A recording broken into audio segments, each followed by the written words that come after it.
Chapter 3. The miracle working power of your subconscious. The power of your subconscious is enormous.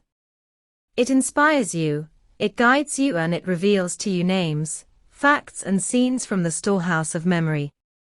Your subconscious started your heartbeat, controls the circulation of your blood, regulates your digestion, assimilation, and elimination.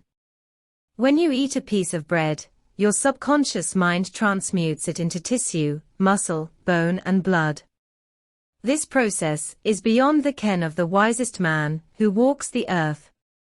Your subconscious mind controls all vital processes and functions of your body and knows the answer to all problems. Your subconscious mind never sleeps and never rests. It is always on the job. You can discover the miracle working power of your subconscious by plainly stating to your subconscious prior to sleep that you wish a certain specific thing accomplished. You will be delighted to discover that forces within you will be released, leading to the desired result. Here, then, is a source of power and wisdom which places you in touch with omnipotence, or the power that moves the world, guides the planets in their course, and causes the sun to shine. Your subconscious mind is the source of your ideals, aspirations, and altruistic urges. It was through the subconscious mind that Shakespeare perceived great truths hidden from the average man of his day. Undoubtedly, it was the response of his subconscious mind that caused the Greek sculptor, Phidias, to portray beauty, order, symmetry, and proportion in marble and bronze. It enabled the Italian artist, Raphael, to paint Madonnas, and Ludwig van Beethoven to compose symphonies. In 1955 I lectured at the Yoga Forest University, Rishikesh, India, and there I chatted with a visiting surgeon from Bombay. He told me about Dr. CABLZAJJ, a Scotch surgeon, who worked in Bengal before ether or other modern methods of anesthesia were discovered. Between 1843 and 1846, Dr. CABLZAJJ performed about 400 major operations on the eye, ear, and throat. All operations were conducted under mental anesthesia only. This Indian doctor, at Rishikesh, informed me that the postoperative mortality rate of patients operated on by Dr. CABLZAJJ was extremely low, probably 2 or 3%. Patients felt no pain and there were no deaths during the operations. Dr. CABLZAJJ suggested to the subconscious minds of all his patients, who were in a hypnotic state, that no infection or septic condition would develop. You must remember that this was before Louis Pasteur, Joseph Lister, and others who pointed out the bacterial origin of disease and causes of infection due to unsterilized and virulent organisms. This Indian surgeon said that the reason for the low mortality rate and the general absence of infection, which was reduced to a minimum, was undoubtedly due to the suggestions of Dr. CABLZAJJ to the subconscious minds of his patients. They responded according to the nature of his suggestion. It is simply wonderful when you conceive how a surgeon, over 120 years ago, discovered the miraculous wonder-working powers of the subconscious mind. Doesn't it cause you to be seized with a sort of mystic, or when you stop and think of the transcendental powers of your subconscious mind?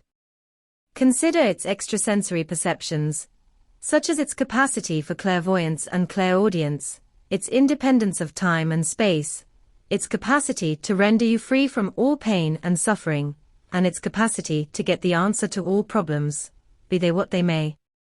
All these and many more reveal to you that there is a power and an intelligence within you that far transcends your intellect, causing you to marvel at the wonders of it all. All these experiences cause you to rejoice and believe in the miracle-working powers of your own subconscious mind. Your subconscious is your book of life. Whatever thoughts, beliefs, opinions, theories or dogmas you write, engrave, or impress on your subconscious mind, you shall experience them as the objective manifestation of circumstances, conditions and events. What you write on the inside, you will experience on the outside. You have two sides to your life, objective and subjective, visible and invisible, thought and its manifestation. Your thought is received by your brain, which is the organ of your conscious reasoning mind. When your conscious or objective mind accepts the thought completely, it is sent to the solar plexus, called the brain of your mind, where it becomes flesh and is made manifest in your experience. As previously outlined, your subconscious cannot argue. It acts only from what you write on it. It accepts your verdict of the conclusions of your conscious mind as final. This is why you are always writing on the book of life, because your thoughts become your experiences. The American essayist, Ralph Waldo Emerson said, "Man is what he thinks all day long." What is impressed in the subconscious is expressed. William James, the father of American psychology, said that the power to move the world is in your subconscious mind. Your subconscious mind is one with infinite intelligence and boundless wisdom.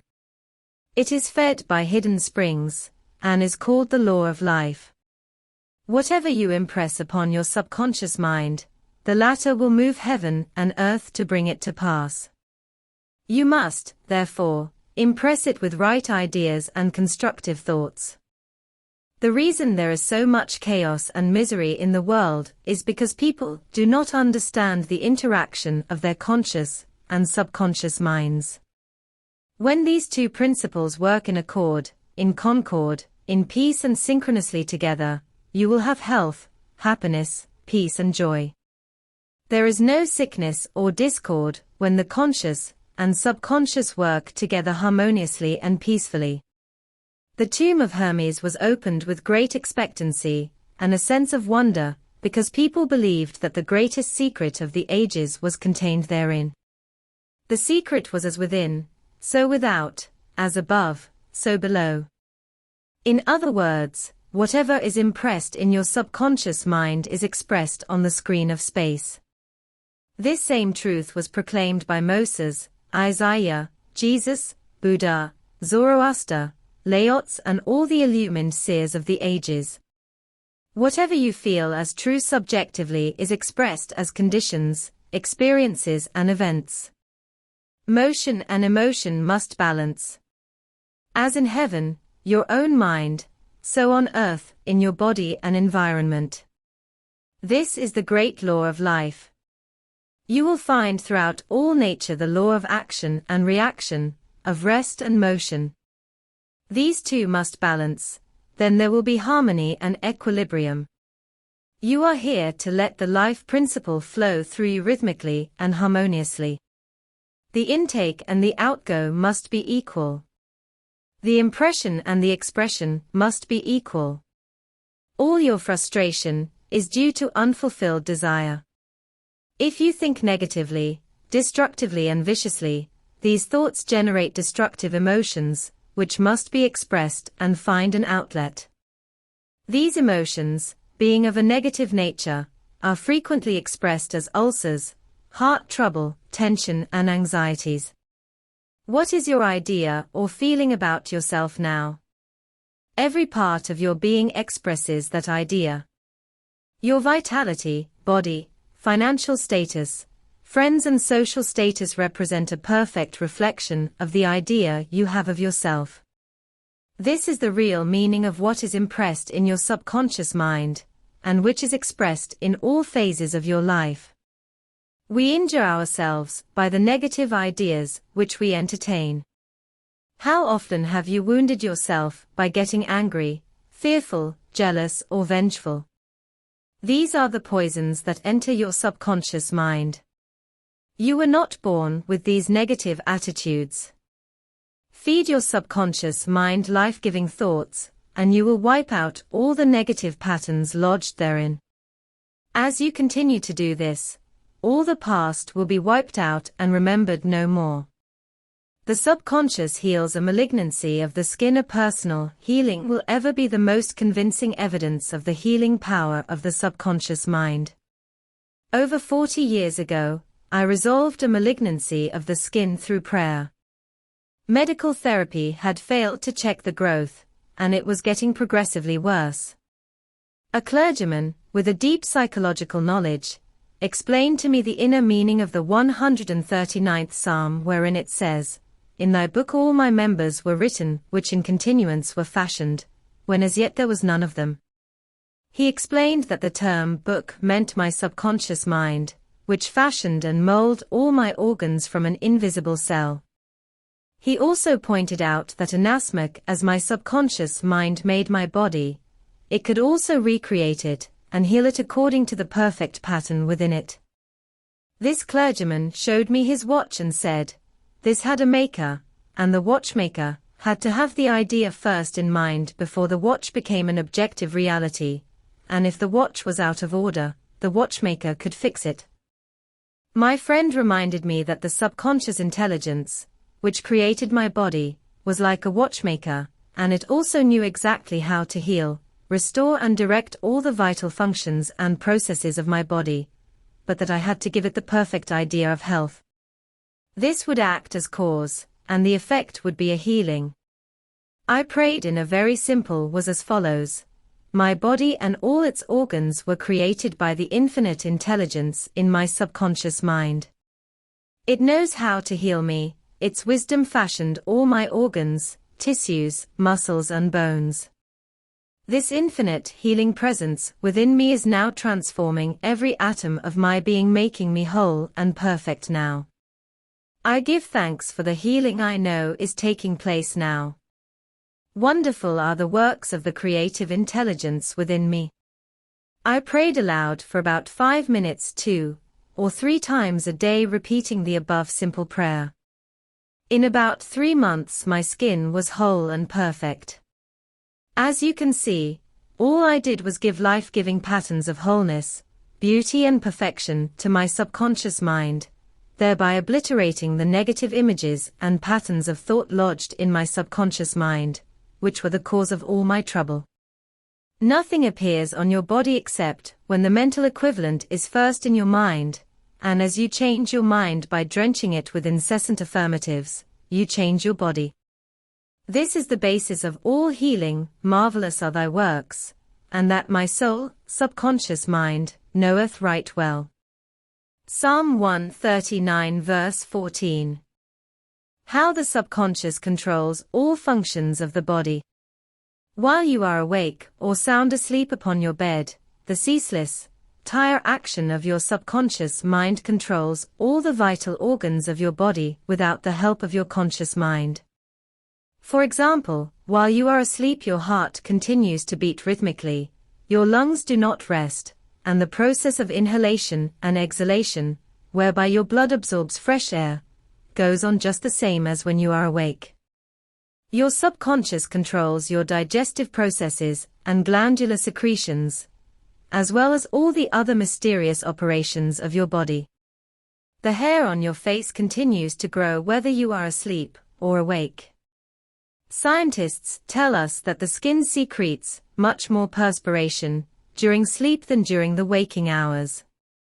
Your eyes, ears and other senses are active during sleep. For instance, many of our great scientists have received answers to perplexing problems while they were asleep. They saw the answers in a dream.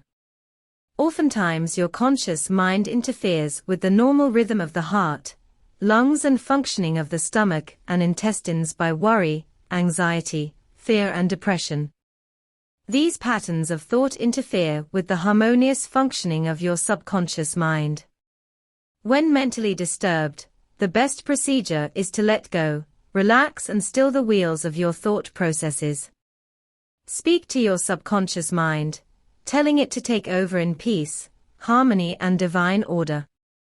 You will find that all the functions of your body will become normal again. Be sure to speak to your subconscious mind with authority and conviction, and it will conform to your command. Your subconscious seeks to preserve your life and restore you to health at all costs. It causes you to love your children, which also illustrates an instinctive desire to preserve all life. Let us suppose you accidentally ate some bad food. Your subconscious mind would cause you to regurgitate it. If you inadvertently took some poison, your subconscious powers would proceed to neutralize it. If you completely entrusted yourself to its wonder-working power, you would be entirely restored to health. How to get the subconscious to work for you? The first thing to realize is that your subconscious mind is always working. It is active night and day, whether you act upon it or not. Your subconscious is the builder of your body, but you cannot consciously perceive or hear that inner silent process. Your business is with your conscious mind and not your subconscious mind. Just keep your conscious mind busy with the expectation of the best and make sure the thoughts you habitually think are based on whatsoever things are lovely, true, just and of good report. Begin now to take care of your conscious mind, knowing in your heart and soul that your subconscious mind is always expressing, reproducing and manifesting according to your habitual thinking. Remember, just as water takes the shape of the pipe it flows through, the life principle in you flows through you according to the nature of your thoughts. Claim that the healing presence in your subconscious is flowing through you as harmony, health, peace, joy and abundance. Think of it as a living intelligence, a lovely companion on the way. Firmly believe it is continually flowing through you, vivifying, inspiring and prospering you. It will respond exactly this way. It is done unto you, as you believe. Healing principle of the subconscious restores atrophied optic nerves. There is the well-known, duly authenticated case of Madame Bayer of France, recorded in the archives of the medical department of Lourdes, France. She was blind, the optic nerves were atrophied and useless. She visited Lourdes and had what she termed a miraculous healing. Ruth Cranston, a Protestant young lady who investigated and wrote about healings at Lourdes in McCall's magazine, November, 1955, writes about Madame Bayer as follows. At Lourdes she regained her sight incredibly, with the optic nerve still lifeless and useless, as several doctors could testify after repeated examinations. A month later, upon re-examination, it was found that the seeing mechanism had been restored to normal. But at first, so far as medical examination could tell, she was seeing with dead eyes. I have visited Lourdes several times where I, too, witnessed some healings, and of course, as we shall explain in the next chapter, there is no doubt that healings take place at many shrines throughout the world, Christian and non-Christian. Madame Bayer, to whom we just referred, was not healed by the waters of the shrine, but by her own subconscious mind, which responded to her belief. The healing principle within her subconscious mind responded to the nature of her thought. Belief is a thought in the subconscious mind. It means to accept something as true. The thought accepted executes itself automatically. Undoubtedly, Madame Bayer went to the shrine with expectancy and great faith, knowing in her heart she would receive a healing. Her subconscious mind, which created the eye, can certainly bring a dead nerve back to life. What the creative principle created, it can recreate. According to your belief is it done unto you. How to convey the idea of perfect health to your subconscious mind. A Protestant minister I knew in Johannesburg, South Africa, told me the method he used to convey the idea of perfect health to his subconscious mind. He had cancer of the lung. His technique, as given to me in his own handwriting, is exactly as follows. Several times a day, I would make certain that I was completely relaxed mentally and physically. I relaxed my body by speaking to it as follows: my heart and lungs are relaxed, my head is relaxed, my whole being is completely relaxed. After about 5 minutes, I would be in a sleepy, drowsy state, and then I affirmed the following truth: the perfection of God is now being expressed through me. The idea of perfect health is now filling my subconscious mind. The image God has of me is a perfect image, and my subconscious mind recreates my body in perfect accordance with the perfect image held in the mind of God. This minister had a remarkable healing. This is a simple, easy way of conveying the idea of perfect health to your subconscious mind. Another wonderful way to convey the idea of health to your subconscious mind is through disciplined or scientific imagination. I told a man who was suffering from functional paralysis to make a vivid picture of himself walking around in his office, touching the desk, answering the telephone, and doing all the things he ordinarily would do if he were healed. I explained to him that this idea and mental picture of perfect health would be accepted by his subconscious mind. He lived the role and actually felt himself back in the office. He knew that he was giving his subconscious mind something definite to work upon. His subconscious mind was the film upon which the picture was impressed. One day, after several weeks of frequent conditioning of the mind with this mental picture, the telephone rang by prearrangement and kept ringing while his wife and nurse were out. The telephone was about 12 feet away, but nevertheless he managed to answer it. He was healed at that hour. The healing power of his subconscious mind responded to his mental imagery, and a healing followed. This man had a mental block which prevented impulses from the brain reaching his legs, therefore, he said he could not walk. When he shifted his attention to the healing power within him, the power flowed through his focused attention, enabling him to walk. Whatsoever ye shall ask in prayer, believing, ye shall receive. Matthew 21 verse 22. Ideas worth remembering. 1. Your subconscious mind controls all the vital processes of your body and knows the answer to all problems. 2. Prior to sleep, turn over a specific request to your subconscious mind and prove its miracle working power to yourself. 3. Whatever you impress on your subconscious mind is expressed on the screen of space as conditions, experiences and events. Therefore, you should carefully watch all ideas and thoughts entertained in your conscious mind. 4. The law of action and reaction is universal. Your thought is action and the reaction is the automatic response of your subconscious mind to your thought. Watch your thoughts. 5. All frustration is due to unfulfilled desires. If you dwell on obstacles, delays and difficulties, your subconscious mind responds accordingly and you are blocking your own good. 6. The life principle will flow through you rhythmically and harmoniously if you consciously affirm, I believe that the subconscious power, which gave me this desire, is now fulfilling it through me. This dissolves all conflicts. 7. You can interfere with the normal rhythm of your heart, lungs and other organs by worry, anxiety and fear. Feed your subconscious with thoughts of harmony, health and peace, and all the functions of your body will become normal again. 8. Keep your conscious mind busy with the expectation of the best and your subconscious will faithfully reproduce your habitual thinking. 9. Imagine the happy ending or solution to your problem, feel the thrill of accomplishment, and what you imagine and feel will be accepted by your subconscious mind and bring it to pass.